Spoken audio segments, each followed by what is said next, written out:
बदायूं से खबर है, जहां रुदायन में हुई घटना को लेकर पूर्व मंत्री आबिद रजा ने कड़ी प्रतिक्रिया व्यक्त की है। उन्होंने प्रेस के माध्यम से कहा कि यह घटना बेहद अफसोसजनक है और इंसानियत को कलंकित करने वाली है।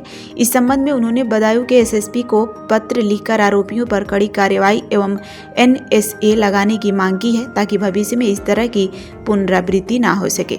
उनका कहना है कि यह मामला केवल मारपीट तक सीमित नहीं, बल्कि पूरे इलाके में नफरत फैलाने की साजिश प्रतीत होती है, खासकर जब घटना का वीडियो बनाकर वायरल किया गया।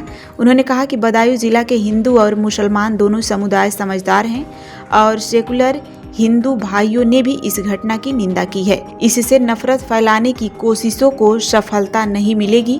पूर्व मंत्री ने सत्ता पक्ष के जनप्रतिनिधियों, विशेषकर भारतीय जनता पार्टी के नेताओं से सवाल किया कि वे इस मामले पर अपना स्पष्ट बयान दें कि घटना सही है या गलत। उन्होंने कहा कि यह मुद्दा प्रदेश भर में मीडिया में सुर्खियों में है। जब स्थानीय प्रतिनिधियों की खामोशी कई सवाल खड़ा कर रही है, तो साजिश आबिद रजा ने कहा कि सत्ता और विपक्ष राजनीति का हिस्सा है, लेकिन इंसानियत और मानवता के मुद्दे पर सभी को एक मत होना चाहिए। उन्होंने चिंता जताई कि कभी शंकराचार्य के साथियों का अपमान, कभी टोपी दाढ़ी देखकर मारपीट, तो कभी ईसाई समुदाय के प्रति अपमानजनक घटनाएं सामने आती है।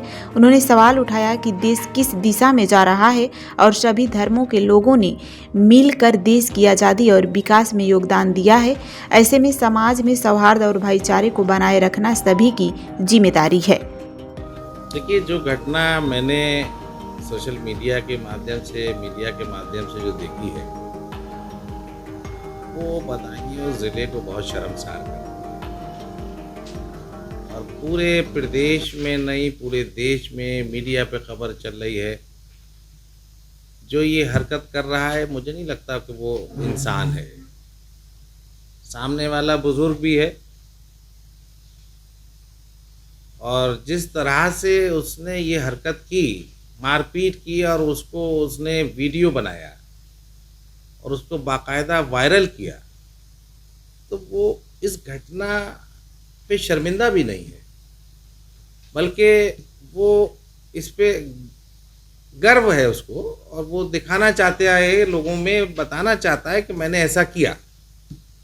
और ये मैं देख भी रहा हूँ कि कुछ वक्त से इस तरह की हरकतें जो नौजवान कर रहे हैं, वो पब्लिसिटी के लिए करते हैं कि हमारा नाम होगा, और जितना बड़ा उन पे एक्शन होना चाहिए पुलिस का, वो नहीं हो पा रहा, इसीलिए ऐसी घटनाएं दोबारा हो रही हैं। मैं अब SSP साहब से भी को लिखा है मैंने खत। सवाल उसकी मारपीट का नहीं है, वो तो बदायूं ज़िले के हिंदू मुसलमान को मैं शुक्रिया कहूँ। मारपीट तो ऐसी रोज़ होती हैं, इस तरह की नहीं होती, लेकिन ये मारपीट एक अलग किस्म की है। इस मारपीट को आप एक नफरत के पेड़ का बीज समझ सकते हैं। इस मारपीट से उसने एक नफरत फैलाने की कोशिश की है। दोनों संप्रदायों में झगड़ा हो सकता था, तो प्रशासन और ज़िले के सेकुलर हिंदू मुसलमान को शुक्रिया कि वो उन सब ने, ख़ास तौर से मैं विशेष तौर पे हिंदू भाइयों को शुक्रिया कहूँ कि उन्होंने चाहे सोशल मीडिया हो, चाहे मीडिया के माध्यम से उस आरोपी को गलत बताया, इसे घिनौना बताया। तो ऐसी घटनाएं सामाजिक नहीं है। इस घटना पर पुलिस की जो रवैया है, देखिए, पुलिस के अधिकारी तो बेचारे चाहते भी हैं कार्रवाई करना, तो नहीं कर पाते। उनका बहुत कसूर नहीं है, ये सच है, आप हमसे बेहतर जानते। हाँ, गीता रख के अगर आप खामोशी से अधिकारियों से ये पूछोगे कि आप क्या चाहते हो और कर क्या रहे हो, तो वो शायद आपको अकेले में बता दें बिना वीडियो के। तो उनके तो हाथ बांध रखे, उनके हाथ बंधे। कोई पुलिस का अधिकारी, ये तो सीधी पुलिस को चुनौती है। पुलिस अपने लाइन ऑर्डर, अपने इकबाल को कायम करने के लिए किसी भी हद तक जाती है, और ये घटना पुलिस प्रशासन को डायरेक्ट चुनौती है कि मारपीट भी कर रहा है, गाली भी दे रहा है, वीडियो भी बना रहा है, वायरल भी कर रहा है, और उसके बावजूद भी पुलिस अधिकारी कुछ नहीं कर पा रहे। तो मैं ये मानता हूँ कि पुलिस अधिकारी दबाव में हैं, दिल से नहीं चाहते जो जितना उन्होंने किया। इस लायक नहीं था ये मुकदमा कि जिस लेवल पर कर दिया। मैं तो कहूँगा कि उन्हें अपनी शपथ याद आनी चाहिए। आईएएस और आईपीएस को जब शपथ दी जाती है, किसी भी ऑफिसर को जब शपथ दी जाती है, उसमें कहीं ये शपथ में नहीं लिखा जाता कि सत्ता के दबाव में आपको अपने विभाग की जो स्पेशलाइज होना चाहिए, जो विभाग के लिए करना चाहिए, वो ना करें। ऐसा कहीं हम शपथ ये भी देखते हैं कि योगी सरकार जीरो टॉलरेंस की पॉलिसी अपनाती है, इसको आप कैसे देखते हैं? क्योंकि ऐसी घटना कोई एक नहीं है, और भी होती रहती है। सरकार के ऊपर आपको क्या कहना है? मेरा सवाल इस घटना से ज़्यादा इस बार भारतीय जनता पार्टी के तमाम जनप्रतिनिधि से सवाल है, पूरे बदायूं जिले के कार्यकर्ताओं से नहीं है, पदाधिकारियों से नहीं है, भाजपा के जनप्रतिनिधियों से मेरा ये सवाल है कि बदायूं में ये जो घटना हुई, उन्हें ये जवाब देना चाहिए कि ये सही हुई या गलत हुई।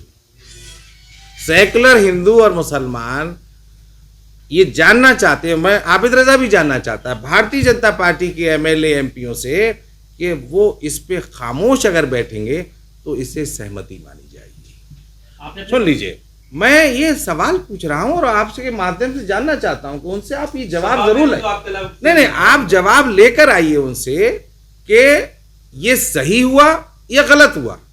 अक्सर ये देखा गया है समाज में कि लोगों का मानना ये होता है कि इन चीज़ों के पीछे जब उन पर इल्ज़ाम लगते हैं तो अपने इल्ज़ाम हटाएं। अच्छा, अगर उन्हें लगता है सही हुआ तो कहें सही हुआ, और लगता है गलत हुआ तो कहें गलत हुआ। कि भाई सावन के महीने में तो जब मुसलमानों को बुला के इस्तकबाल कराया जाता है, सबका साथ सबका विकास की बात करी जाती है, और जब हाथ डलवाया जाता है तब तो स्पेशली कहते हैं कि टोपी और दाढ़ी वालों को ढूंढ के जरूर ले आना। मैं दिल की पीसी कर रहा हूं, लीडरशिप वाली नहीं कर रहा हूं। तो जब कौन सा भारतीय जनता पार्टी का जनप्रतिनिधि ऐसा है जिसके यहाँ हर बिरादरी के लोग नहीं जाते, चाहे मुसलमान हो, चाहे सिख हो, चाहे ईसाई हो, चाहे पंजाबी हो, चाहे हिंदू हो, मेरे यहाँ भी आते हैं। लेकिन जो सत्ता में लोग बैठे हैं, अधिकारियों के हाथ बंधे होते हैं, वो कहीं ना कहीं सत्ता उसमें शामिल होती है। तो आज इल्ज़ाम मुझ पे नहीं आएगा, मैं विपक्ष में हूं। अगर जो कार्रवाई होनी चाहिए पुलिस नहीं कर रही है तो ये इल्ज़ाम सत्ता के नेताओं पे आएगा। तो उन्हें क्लियर होना चाहिए कि भाई पता चले, सत्ता के विधायक ये बताएं कि रोदाइन की घटना सही है या गलत है। इतना छोटा सवाल आज 20 साल की सियासत में पहली बार कर रहा हूं, आना चाहिए जवाब। आप लोगों की जिम्मेदारी। कभी शंकराचार्य जी के साथियों का अपमान, उनके बाल खींचे जाते, कभी दाढ़ी टोपी देख के उन्हें मारा जाता है, वीडियो बनती, कभी ईसाई समाज का चर्च पे नुकसान होता है। ये लगता है कि इस घटना पे कोई कार्रवाई होगी? हमारे यहाँ अकबर बादशाह गुजरे और उन्हें महान का खिताब मिल गया, तो उन्हें लगा कि मुसलमान मौलाना से हम बहुत ऊपर हो गए, इस्लाम शायद हम ही चला रहे हैं। तो उन्होंने अपना मज़हब एक नया चलाया जिसे दीन इलाही कहलाया, लेकिन बहुत दिन नहीं चला। ठीक उसी तरह से कि आज के लोग भी, कुछ लोग इतने बड़े ओहदों पे पहुंच गए कि वो शंकराचार्य को भी कुछ नहीं समझते। मंत्री जी, मोहन भागवत ने घर वापसी के लिए आह्वान किया है, इस पर आपका क्या है? पहले बधाइयों कि ये घटना पे कोई अधिकारी जरूर करना चाहते होंगे, लेकिन उनके हाथ बांध रखे। अच्छा, लगता क्या है कि ऐसी क्या पलटा थी उसको देखते हुए, इन्होंने टोपी देख के, गाड़ी देख के इतना आक्रोशित हो गया, इतनी बेइज्जती की, इसके पीछे क्या लक्ष्य हो सकता है?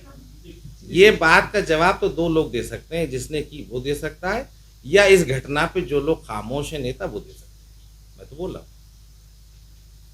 हो जाए, और उसके बाद भी, अरे भाई पक्ष विपक्ष सियासत का एक हिस्सा है।